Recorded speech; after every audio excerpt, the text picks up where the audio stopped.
નમસ્કાર, હું Manoj Solanki, financial planar. ઘણા લોકો પૈસા માટે આખી જિંદગી કામ કરે છે. સવારે ઉઠો, કામ પર જાઓ, થાકી જાઓ, પછી પાછા આવો. નેક્સ્ટ મંથથી આ જ સાયકલ. પણ સૌથી ડેન્જરિયસ વાત કઈ છે ખબર છે? લોકો પૈસા તો કમાય છે, પણ એ પૈસાને પોતાના કામ માટે કામ પર નથી લગાડતા. પહેલા સાયકલ જોઈએ, પછી બાઇક, પછી કાર, પછી બિગર હાઉસ. અને લોકોને લાગે છે કે એ પ્રોગ્રેસ કરી રહ્યા છે, પણ એકચ્યુઅલમાં એ રિસ્પોન્સિબિલિટી અપગ્રેડ કરી રહ્યા હોય છે.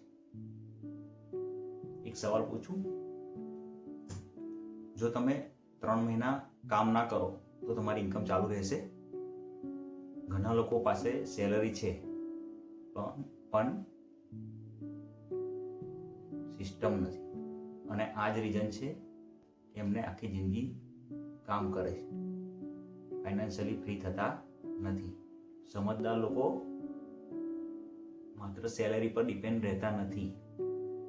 એ લોકો એવું પ્લાનિંગ કરે છે કે ફ્યુચરમાં ફેમિલીને સપોર્ટ કરી શકે. એક દિવસ કામ બંધ થઈ શકે, પણ ઇન્કમ બંધ થવી ના જોઈએ. જો તમે પણ સ્માર્ટ પ્લાનિંગ વિશે સમજવા માંગતા હોય તો કોમેન્ટ કરો SMT, અથવા ડાયરેક્ટ મેસેજ પણ કરી શકો છો. નમસ્કાર.